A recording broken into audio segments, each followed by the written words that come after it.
Hi, this is Siraj. Welcome back on another podcast. First of all, I would like to thank and welcome our new subscribers on this channel. My goal on this channel is to talk about leadership stuff.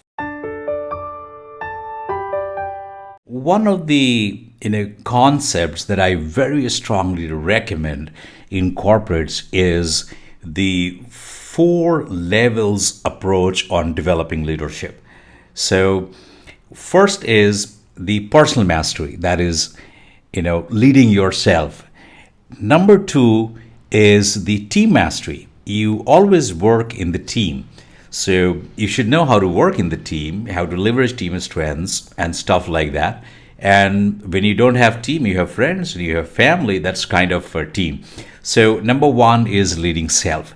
Number two is leading team. Number three is leading organization. And number four is leading business. Leading self is all about self mastery. And today's topic is part of this self mastery, one component of the self mastery. I would continue to talk more about it. And what is that? That is self regard. Now, I would talk today to you about what self regard is, how self regard is important for our success in personal and professional life. What are some of the benefits of having high self regard for ourselves? What is it? How does it benefit? And how can we build self regard for ourselves?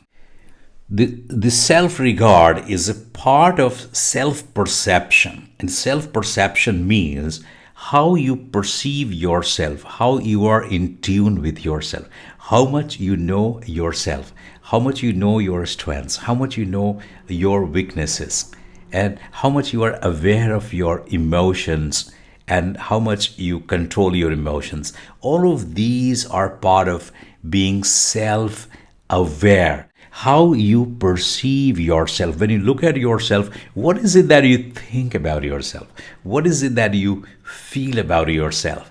Understanding yourself is the self perception. And self perception has three components. Number one is the self regard, which we are going to discuss today. Self regard, you look at the word, right? It is about respecting yourself, respecting who you are, respecting the way you are, respecting the way you look, respecting the way you carry yourself, respecting your reality, respecting the circumstances that you are living in. You don't repent or regret because of how you look and what situation you are in.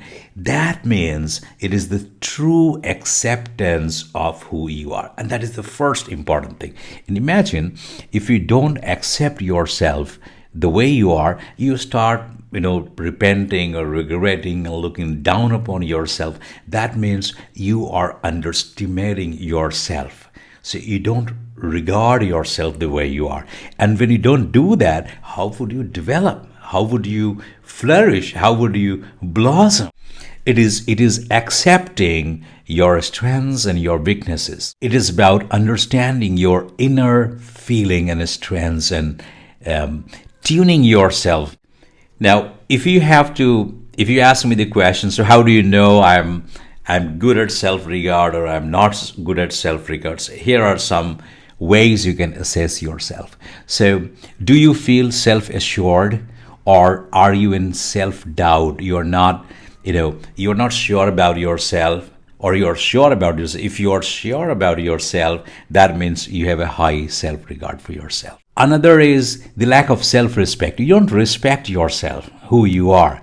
That means you are low on self-regard. And when you respect yourself, you have high esteem about yourself. That means your self-regard is high. Another could be, being unhappy about your physical appearance. And some people do. I'm not saying every one of us does that. Kind of looking down upon ourselves and always looking at, if I had this, if I were like this, I would have done that. That is a sign of low self-regard.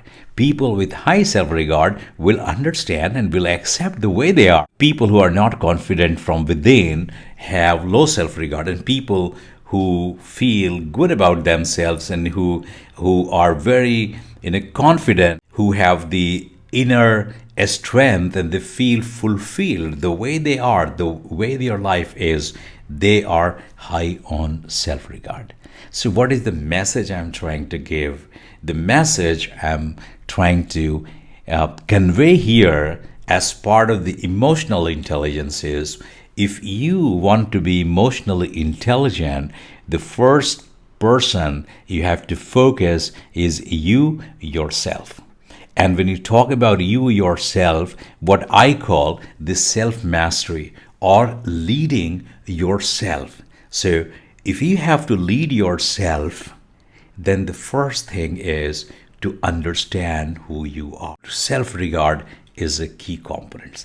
I hope this talk was helpful and you would give high value to yourself, and you will understand yourself better, and you will pay due regard to who you are. And that's the first thing. Once you accept, then you move to the next level of self mastery.